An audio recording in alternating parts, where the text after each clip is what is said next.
Goeiemôre. Het is 'n voorreg om vanoggend hier voor te wees en het is lekker om heelwat mense te sien op 'n lang naweek. Ons het op 'n stadium vanoggend gedink, gaan net ek en Natasha wees.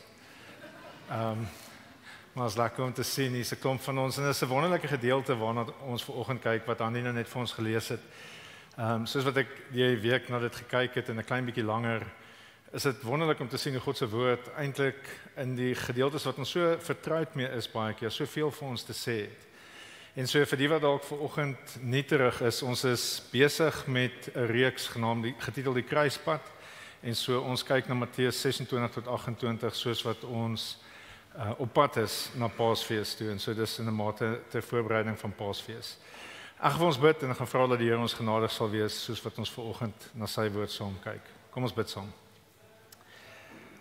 Vader, ons dankie vir die voorreg om vanoggend hier te kan wees. Ons het so U lof besing vanoggend. Ons het so alreeds oor die waarhede gedink. Ons het reeds gedink oor wie Jesus is en wat hy vir ons kom doen het.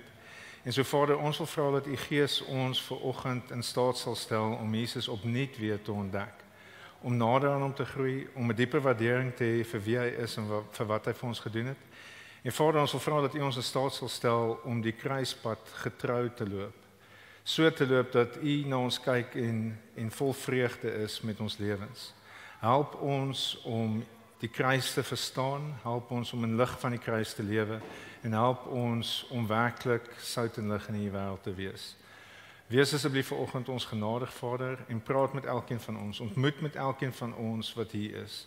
En help ons om onsself te sien soos wat U ons sien en soos wat ons deur die kruis gesien kan word. En ons vra dit in Jesus se wonderlike naam. Amen. Vriende, ek is seker meeste van ons, of eintlik almal van ons het al die gesegde gehoor, iets is nie 'n sprint nie, dis 'n marathon. Dis 'n bietjie, dit moet 'n vermengde gesegde wees, ons 'n bietjie Engels en Afrikaans daarin. Maar in 'n geval, die huwelik is nie 'n sprint nie, dis 'n marathon. Enigiemand al dit gehoor? Die getroude lewe is nie iets wat mens vinnig doen nie. Jy doen dit vir 'n lang tydperk lank. Die geestelike lewe, die Christenlewe, is ook nie 'n sprint nie, dis 'n marathon. Wanneer ek het gehoor het ek altyd gedink dit beteken pace yourself. Moenie te vinnig begin nie, want daar's nog 'n lang pad om te gaan. Maar ek dink dis 'n bietjie waar. Dis bietjie van die waarheid wat hierdie gesegde kommunikeer, maar ek dink die gesegde kommunikeer eintlik veel meer waarheid. As 'n ervare marathonatleet vir jou 3 maande voor 'n marathon sê, pace yourself, dis nie 'n sprint nie, dis 'n marathon. Dan bedoel hy nie net, hou jou hartklop rondom 140, moenie bo 150 gaan nie. Hy bedoel nie net dit nie. Hy sê ook vir jou, hou jou hartklop vir baie lang tye by 140. Jy is veronderstel om te groei. Jy is veronderstel om gewoond te raak om teen 'n hoë tempo te lewe, sodat jy kan verbeter. Hy sê vir jou, die atleet sê vir jou, kies môre weer die moeilike pad en oormôre weer. En die dag daarna weer, sodat jy kan verbeter. Die ervare atleet weet dat die waarheid op die marathon uitkom. Die waarheid van waar jy werklik is, kom uit op in die marathon. Die langpad openbaar altyd die waarheid. Dis een ding om jou hart te hou by 140, maar oor 4 ure vir 42 kilometer leer jy seker goed van jouself. Jy besef hoe goed jou voorbereiding was en waar jy werklik is. Al jou besluite in die oploop tot die marathon kom uit op die lang pad. Dit wat jy geëet het, kom uit op die lang pad. Ek bedoel nie fisies nie, ek bedoel die kwaliteit van jou voedselinname kom uit op die lang pad. As jy nie genoeg proteïene en minerale ingeneem het nie, dan word dit tentoongestel langs die pad. Jy's nie sterk genoeg nie. As jy nie genoeg koolhidrate ingeneem het nie, dan het jy nie genoeg energie om die wedloop te voltooi nie. Die waarheid kom altyd uit langs die lang pad. As jy emo is, kom dit uit langs die lang pad. As jy bilte vermy het in jou voorbereiding, kom dit uit langs die lang pad.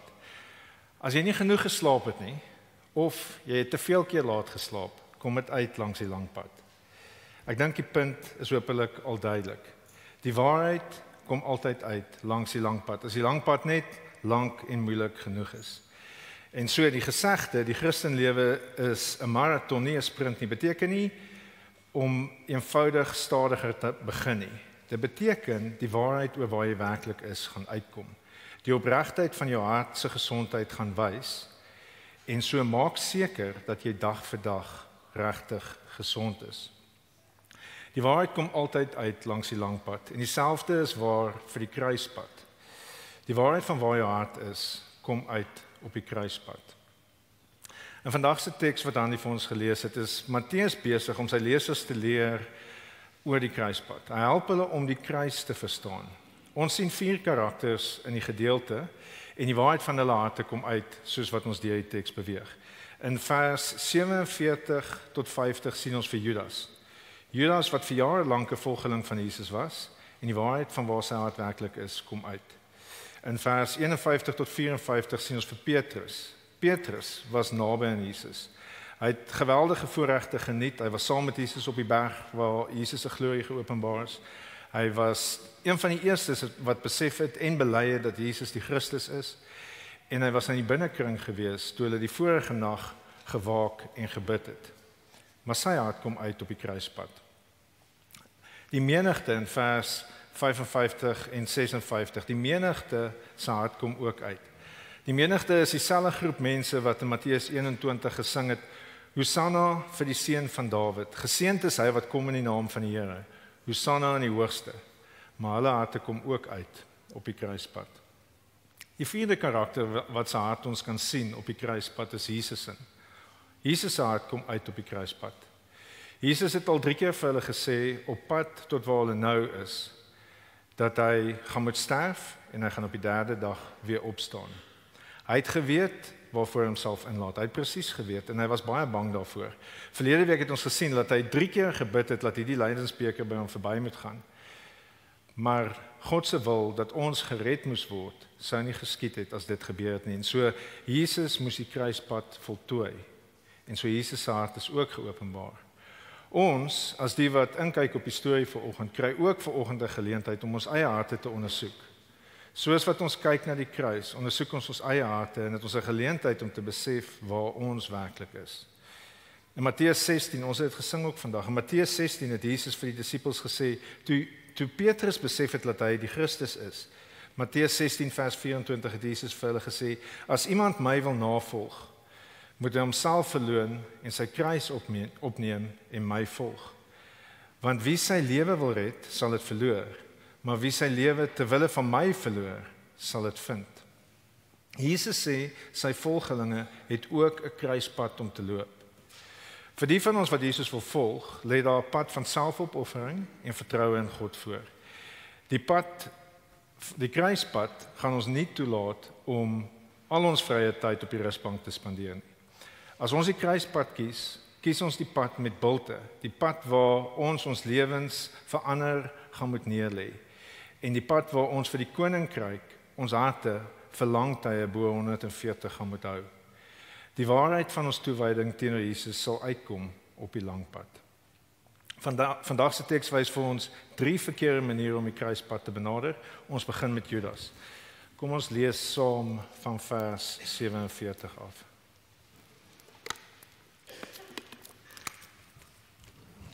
Vers 47 sê, Jesus was nog besig om te praat, toe Judas, een van die 12, skielik daar opdaag.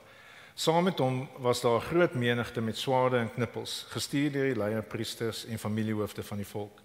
Sy verraaier het vir hulle 'n teken gegee. Die een wat ek soen, dit is hy, gryp hom. Hy het dadelik na Jesus toe gegaan en gesê, gegroet Rabbi, en hom gesoen. Jesus het vir hom gesê, vriend, doen waarvoor jy hier is. Toe het hulle nader gekom, Jesus gegryp en hom gevange geneem. Dis 'n skokkende insident. Hoekom moes Judas nou juis 'n soen gebruik om vir Jesus te verloon?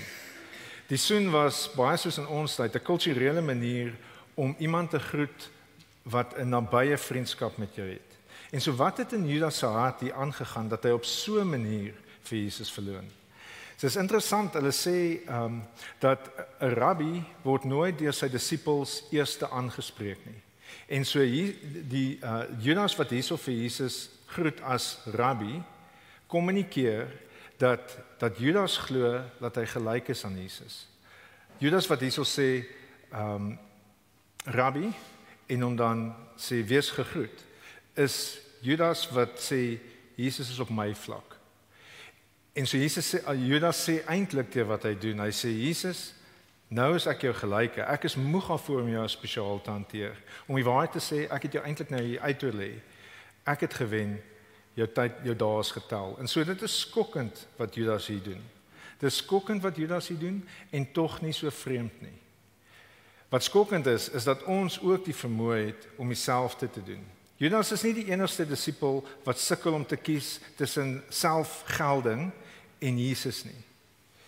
Tydens Jesus se instelling van die nagmaal in Matteus 26 het ons gesien wat Jesus vir sy disippels gesê het. Hy het vir sy disippels gesê dat een van hulle hom sou verloon. Kom ons lees Matteus 26 vers 22 om te sien hoe die disippels dan reageer. Hulle sê, hulle was baie ontsteld en een na die ander het hom begin vra. Dis seker nie ek nie, Here. Sien, hulle was nederig genoeg en selfbewus genoeg om te weet dat dit moontlik was vir enige een van hulle om Jesus te verloon. Almal van ons het worstelings binne in ons. Almal van ons moet dag vir dag besluit of ons vir Jesus of vir onsself gaan kies. Gaan ons onsself verloon of gaan ons vir Jesus verloon? In Markus sien ons dat die disippels eintlik net soos Judas 'n baie hoë agting vir geld gehad het. In die insident waar Maria vir Jesus die olie op hom uitgiet, sien ons dat hulle hoogs ontsteld is vir die manier waarop sy so vrygewig haar liefde teenoor Jesus bewys. Kom ons lees dit, dit is 'n redelike lang gedeelte, maar kom ons lees dit om te sien hoe die disippels dieselfde ding as Judas in hulle hart gedra het. Markus 14 vers 3. Terwyl hy in Betanië in die huis van Simon die Melaatse vir ete aangeleen het daar 'n vrou met 'n albasterfles egte baie duur nardesolie gekom. Die albasterfles gebreek en die nardesolie oor sy kop uitgegiet.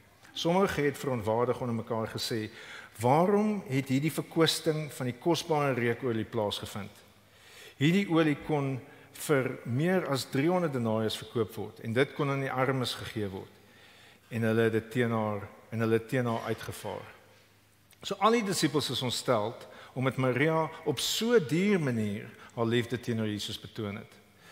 Dit lyk in Markus asof Maria se absolute vrygewige betoning van liefde teenoor Jesus vir Judas die laaste strooi was. Ons het nou gekyk na Judas 14 en ons sny nou 'n gedeelte uit hoe Jesus reageer, maar direk daarna in vers 10 van Markus 14 sien ons Judas Iskariot, een van die 12, het na die leierpriesters toe gegaan met die doel om hom aan hulle oor te lewer. Judas is so ontsteld oor hierdie vermorsing van geld op Jesus dat hy na die Joodse raad toe gaan om geld te kry vir Jesus. Om die waarheid te sê, dit is 'n skokkende gedagte. Die waarheid oor Judas se hart het uitgekom. Hy het gelyk soos 'n disipel. Hy het die regte goed gesê. Vir 'n lang tydperk lank het hy geassosieer met die regte mense. Hy het saam met hulle geloop, hy het saam met hulle gebid, hy het saam met hulle geëet. Maar op die ou einde het die waarheid van sy hart uitgekom. Hy was soort van 'n volgeling van Jesus want hy het fisies agter hom aangestap. Maar toe die oomblik kom en daar vir hom 'n beter opsie was, het hy dit gekies. Hy het Jesus verkoop. Dis soos 'n aandeletransaksie. Hy het in Jesus belê vir 'n tydperk lank terwyl dit vir hom gevoel het asof dit vir hom voordelig was, asof daar groei was vir hom. En die oomblik toe hy sien daar's 'n beter opsie, het hy sy Jesus aandele verkoop en aandele gekoop in homself en in geld. Op die kruispad het die waarheid uitgekom. Judas was nie 'n dienaar nie, hy was 'n handelaar. Die duiwel dink ook ons dink so transaksioneel oor God. Die duiwel dink ons gee net ons lewens vir God vir dit wat ons in ruil daarvoor kan kry. Hy sê dit wanneer hy met God 'n worsteling het oor Job. Hy sê vir God, Job is net lief vir jou omdat jy so oorvloedig vir hom voorsien. Ek weet jou, as jy die blessing wegvat, sal Job ophou om getrou te wees teenoor jou. Maar die duiwel is verkeerd. God laat toe dat die duiwel hom stroop van alle blessings, alle geskenke van God. Maar Job bly getrou. Job bly lief vir God en hy bly getrou teenoor God want hy weet wie God werklik is. En so die duiwel is verkeerd.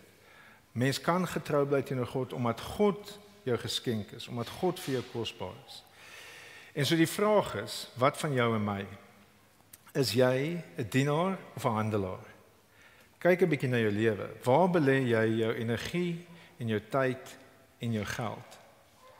Wil jy iets van God af hê en ruil daarvoor in die onmiddellike? Raak jy kwaad vir God wanneer jou kruispad opdraande is? Is jy soos Judas saam met die groep van disippels, maar jy is eintlik besig om jou opsies oop te hou en jy is bereid om te skuif? Of is jy soos Maria, wat Jesus na waarde skat en haar alles, selfs haar grootste aardse besitting aan hom toewy? Maria het geweet, Jesus is alles waardig. Sy het hom geken en sy was lief vir hom vir wie hy was, maak nie saak wat dit haar gekos het nie. Jesus vra nie van ons wat hy nie bereid was om self vir ons te doen nie. Jesus het niks teruggehou vir ons nie. Hy was vreesbevange vir die kruispad. Ons het verlede week gesien, hy het bloed gesweet. Maar hy het sy lewe vir ons prysgegee. Hy het sy lewe en sy onskuld vir ons prysgegee om gehoorsaam te wees aan die Vader en ons te red. Vat dalk 'n oomblik en dink aan die skandelikste ding wat jy al ooit gedoen het. Voel 'n bietjie die gewig daarvan. Dink oor moontlik is dit 'n woede by wat jy al woorde gesê het wat jy wens jy kon terugvat. Of dalk het jy al jouself 'n keer te buite gegee aan drank en jy het goedes gedoen waar jy spyt is. Of dalk het jy al in desperaatheid na geld gegryp en ander mense seer gemaak in die proses en oneerlik gewees. Of dalk was jy ontrou in jou huwelik, of dalk was jy ontrou teenoor God. Dink aan die grootste skande wat jy al wat oor jou hang en wat die gewig daarvan. Nou dink 'n bietjie as almal van ons al ons skandes op 'n hoop sit. En ons sit dit op die kruis. En Jesus vat dit op hom en hy vat dit in so 'n mate op hom dat hy skuldig staan voor God en God straf hom daarvoor. Dis die enigste manier wat 2 Korintiërs 5 vers 21 waar kan word. As Jesus fisies ons sonde op hom vat sodat hy, soos dit 2 Korintiërs 5 sê, sonde word en sodat ons die geregtigheid van God kan word. Sien, Jesus is nie 'n handelaar nie. Jesus is ons dienaar tot die dood toe, omdat hy ons waardig geag het. Hy het ons gedien tot die dood toe en hy is waardig van ons om hom te dien en om nie verhandel te word nie. En so eerstens, Judas was 'n handelaar, hy was nie 'n dienaar nie. En op die kruispad het die waarheid van sy lewe uitgekom. Ons kan sien waar sy hart reg was. Tweedens, die waarheid op Petrus kom uit op die kruispad. Kom ons lees van vers 51 af. En skielik het een van die wat saam met Jesus saam met Jesus na sy swaard gegryp en dit uitgetrek. Hy het die slaaf van die hoofpriester getref en sy oor afgekap. Toe sê Jesus vir hom: "Bury jou swaard op sy plek, want almal wat die swaard opneem, sal deur die swaard omkom." As kind kon ek nooit verstaan wat Petrus hier verkeerd gedoen het nie. Hy beskerm dan vir Jesus. Maar onthou wat Jesus vir hom gesê het in Matteus 16. Matteus 16 vers 15 sê: "Maar julle, wie sê julle is ek?" Simon Petrus het geantwoord: "U is die Christus, die seun van die lewende God." Dis 'n wonderlike openbaring wat God aan Petrus gemaak het. Maar dis nie die hele storie nie. Petrus hou van die verlosser koning idee, maar hy hou nie daarvan dat die koning moet sterf nie. Matteus 16 vers 21. Van toe af het Jesus begin om aan sy disippels duidelik te maak dat hy na Jerusalem toe moet gaan en baie moet ly en deur die familiehoofde, leierpriesters en skrifkenners doodgemaak en op die 3de dag weer opgewek moet word. Petrus het hom een kant toe geneem en hom begin teregwys. Maar God het verhoed, Here, dit sal beslis nie gebeur nie. Maar hy het omgedraai en vir Petrus gesê: "Gaan weg agter my, Satan. Jy is vir my 'n struikelblok, want jy bedink nie die dinge van God nie, maar die dinge van mense." Sien, Petrus het nog steeds nie die les geleer nie. Hy is nog steeds 'n struikelblok. Hy wil nie swaard neerlê en vir God vertrou nie. Hy verstaan nog nie dat die pad terug na God toe nie met geweld gebaan word nie, maar deur selfopoffering. Jesus sê vir Petrus in vers 52: "Want almal wat die swaard opneem, sal deur die swaard omkom." Wat Jesus bedoel is dat Petrus in sy eie krag, as dat Petrus in sy eie krag wil staat maak, dan sal hy sterf. Verlossing kom nie deur ons wat ons eie mag gebruik nie, maar deur te vertrou dat God in beheer is, soos wat ons die kruispad stap. Kyk wat sê Jesus vir hom in vers 53. Of dink jy nie ek kan maar net my Vader aanroep en hy sal dadelik meer as 12 legioene engele tot my beskikking stel nie? Maar hoe sal die skrifte dan vervul word wat sê dat dit so moet gebeur? Dit voel vir Petrus asof die koninkryk van God uitmekaar uitval en daarom gaan hy oor tot geweld. Maar in die proses leef hy nie in geloof nie. Hy lewe nie in geloof dat God in beheer is nie. God is in beheer, want die engele is oralste rondom hulle en Jesus sou maklik uit dit uit kon kom as hy gevra het dat die engele hom daaruit moet verwyder. Maar hy laat God se wil geskied, want dit is wat die skrifte sê wat moet gebeur sodat ons gered kan word. Sien, toe Adam en Eva uit die tuin van Eden uitgesit is, na sonde in die wêreld ingekom het die engele die pad terug na God te bewaar met 'n flaming sword, met 'n swaard. En die enigste pad terug na God toe, in God se teenwoordigheid is nie deur die swaard op te neem nie. Dis deur iemand op wie die swaard moes neerkom. God se koninkryk word nie teweeg gebring deur met 'n swaard te veg nie, maar deur iemand wat die swaard verduur. Jesus het geweet hy moet die swaard van God se oordeel verduur sodat ons na God toe kan kom. Sodat die pad vir ons na God toe oopgemaak kan word. Ons vind die pad na God toe nie deur geweld nie, maar deur geloof.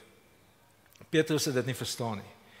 Petrus het die swaard opgeneem en deur die swaard op te neem het hy eintlik gewys hy verstaan nie die kruis nie. Hy sien homself as een van die goeies. Petrus het gedink, ek is een van die goeies en ek kan oordeel bring oor hierdie sondaars. Hy het nie verstaan dat Jesus vir sy sondes moet sterf nie. Petrus kan op niemand neerkyk nie. Hy is 'n sondaar soos die res. Nie een van ons kan op enige iemand anderste neerkyk. Nie een van ons staan aan die kant van die goeies nie. Nie een van ons kan op ander mense neerkyk nie. Ons is almal afhanklik van Jesus se werk aan die kruis om met God versoen te word. Petrus moes leer om te lewe deur geloof eerder as deur geweld. En so hoe lyk dit vir my en jou om deur geloof te lewe eerder as deur geweld? Wel, dit behels minstens dat ons deurlopend bewus is van die Here se genade, ons afhanklikheid van Jesus se genade om in 'n verhouding met God te kan wees. Hoe meer ons bewus is van die genade wat ons ontvang, hoe meer is ons in staat om genade teenoor ander uit te leef.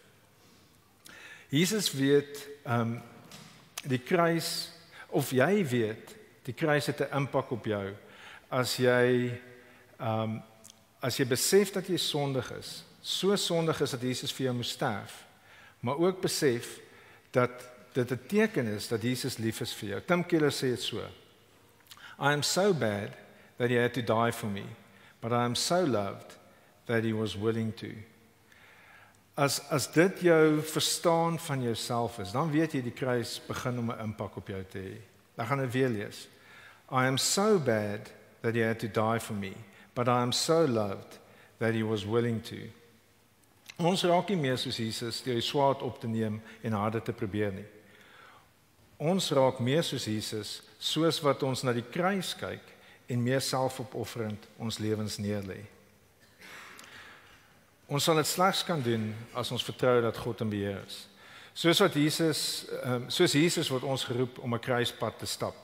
Ons kruise wat God ons roep om te dra lyk verskillend, maar ons kan God vertrou met die uitkoms. Jesus het geweet daar's leerskare engele rondom hom wat hom kan help en wat hom gehelp het om getrou te bly. Ek dink baie keer besef ons nie hoe God by ons is en ons help nie.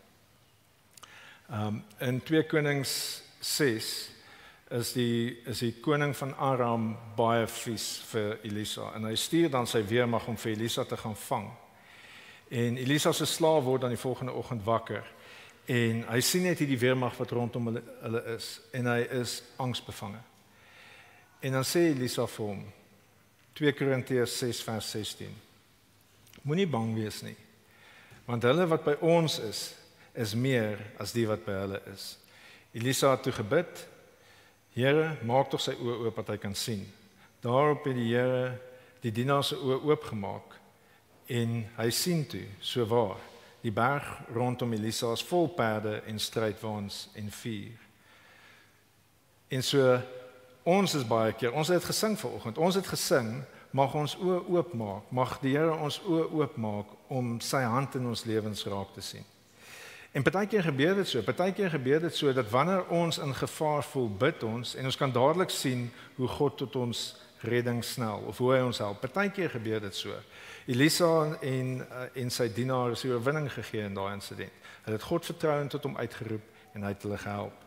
Soms gebeur dit nie so onmiddellik nie of dit lyk nie so nie. Ons moet 'n entjie langer op die kruispad bly voordat ons kan sien waarmee God besig is. 'n Aantal jare voor die Elisa insident was Josef op presies dieselfde plek by Dothan. Hy was ook in gevaar want sy broers het hom in 'n put gegooi. En hy het waarskynlik gevoel God het my verlaat. Waar is God? Hoekom is hy nie by my nie? Maar Josef het nie opgegee nie. Josef het nie na geweld toe oorgegaan nie. Hy moes langer wag om te sien hoe God hom sou gebruik om Israel te red en die res van die wêreld te red. En so Josef moes op God vertrou op sy kruispad en nie tot geweld oorgaan nie. Dit is normaal vir ons om onseker te wees en soms angstig te raak in die tye wat ons opdraande pad loop. Soms duur ons kruispad heelwat langer en die uitdagings op die kruispad baie langer as wat ons verwag. Ons verwag nie die Christenlewe moet so moeilik wees nie. Ons verwag nie ons hartklop moet op 140 bly vir so lang tyd nie. Maar as ons Jesus volg en ons vertrou dat God in beheer is, kan ons getrou bly.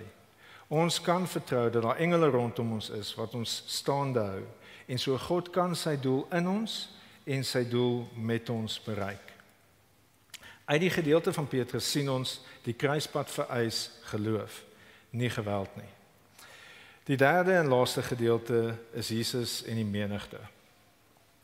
Die menigte is gewone Israeliete.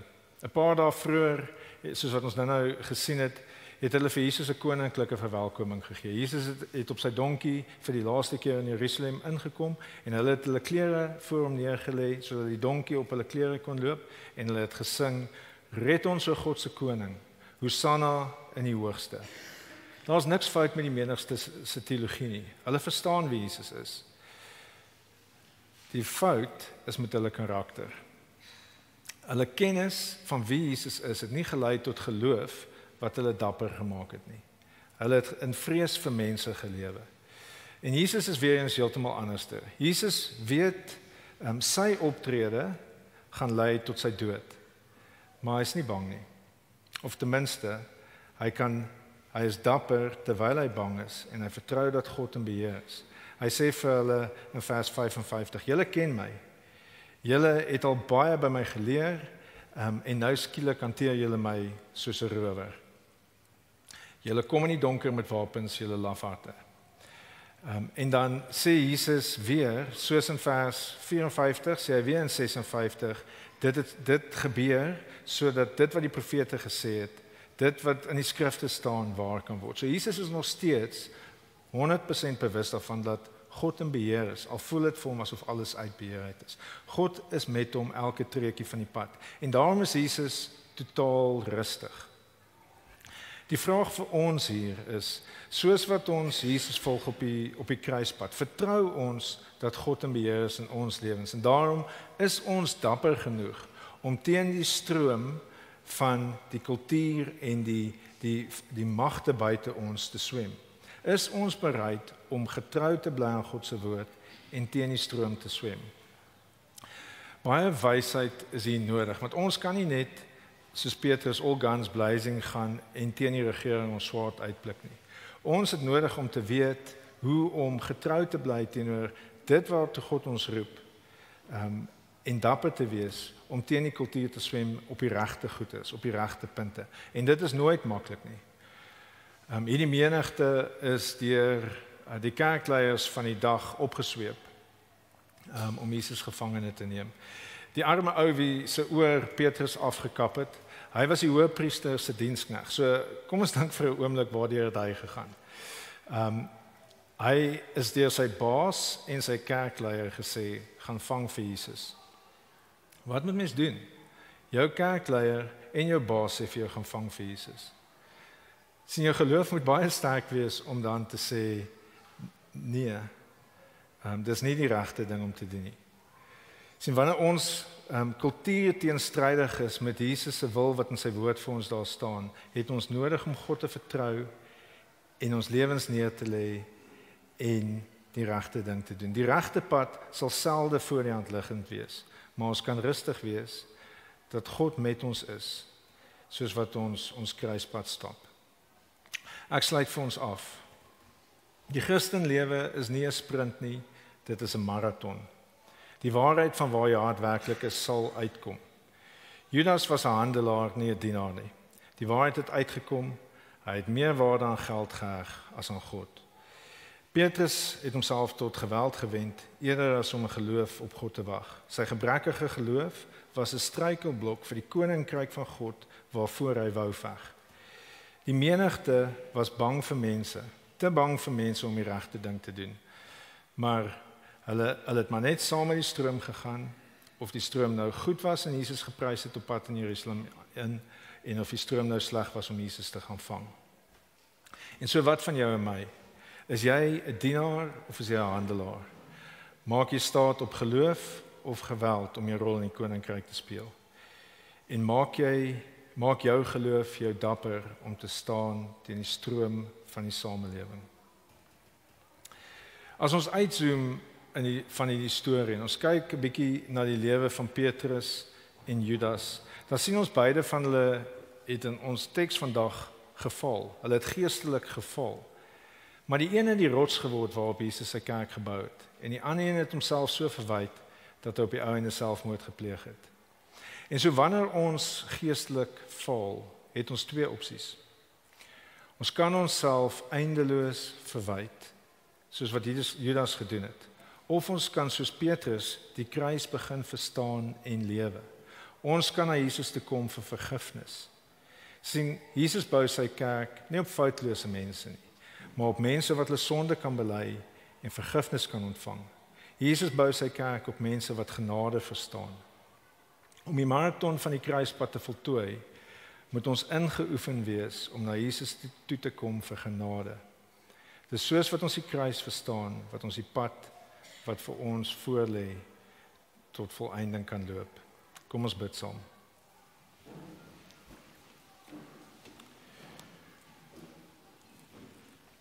Vader, ons dankie vir die kruis. Ons dankie vir dit wat ons vanoggend hier kon sien, soos wat ons gekyk het na die lewe van Judas, die lewe van Petrus en die lewe van die menigte.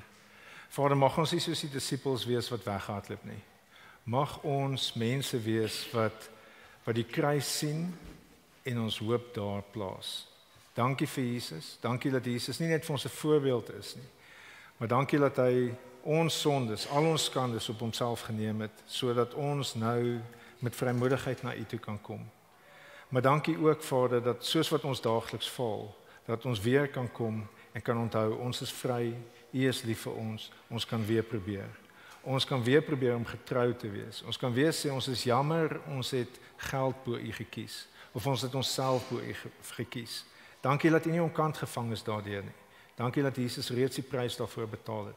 Maak ons vry, Vader, maak ons vry van die skuld wat ons terughou om getrou te wees en die kruispad te loop. Vader, help ons om nie die moeilike dinge van die Christenlewe te vermy nie. Help ons om die gesprekke te hê wat ons moet hê. Help ons om op te staan wanneer ons moet opstaan. Help ons om stil te bly wanneer ons moet stil bly. En Vader, gee ons die wysheid om te weet wanneer om toe te tree en wanneer om op U te wag. Ons vra dit in Jesus se wonderlike naam. Amen. As ons hierdie wedloop hardloop as Elof net vir ons so mooi verduidelik het, raak ons baie keer mismoedig en raak ons afgemat. Maar kom ons staan en ons sing ons die laaste lied saam en dan herinner ons mekaar dat daar een gospel is, dat Jesus reeds die prys vir ons betaal het en dat ons in hom, as ons in hom gevind kan word, kan ons hierdie wedloop voluit hardloop tot die einde toe. So kom ons staan en dan sing ons saam met die liedjie There Is One Gospel as 'n slotsang.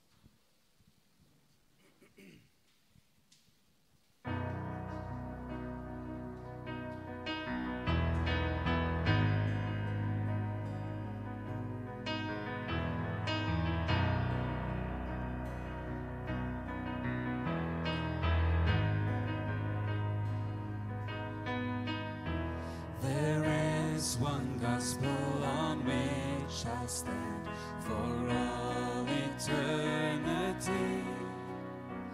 It is my story, my Father's plan. The Son has rescued me. Oh, what a gospel, oh, what a peace, my highest joy and my deepest need. Now and forever He is my light. I stand in the gospel of Jesus Christ.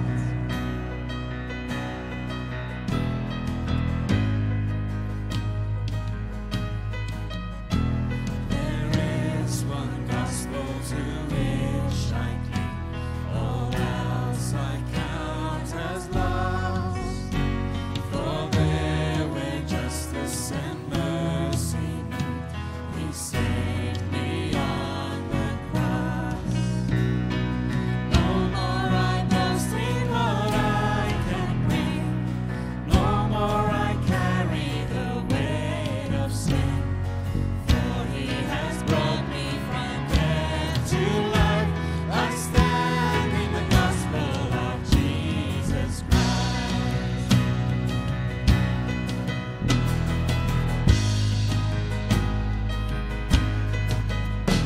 There is one gospel where hope is found. The empty tomb still speaks. For death could not keep my Savior down. He lives and I am free. Now on my Savior I fix my eyes. My life is His and His hope is mine. For He has promised not to arise. I stand in the gospel of Jesus Christ.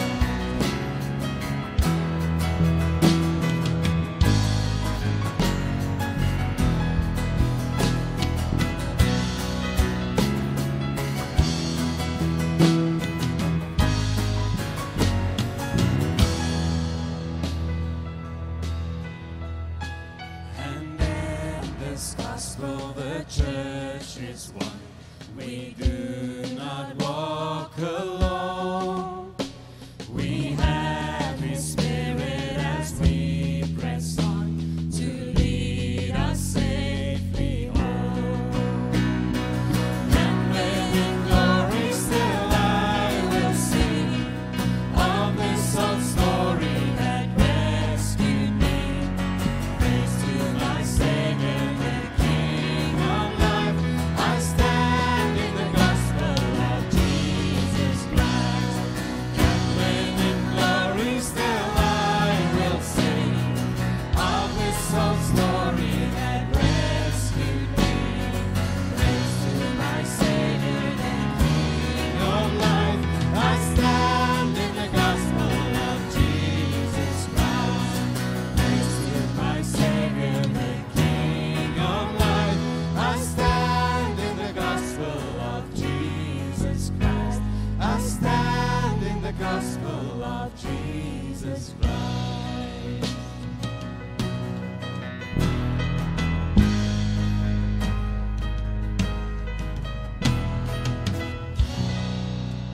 Dankie Jesus. Amen. Dankie julle, julle kan maar sit.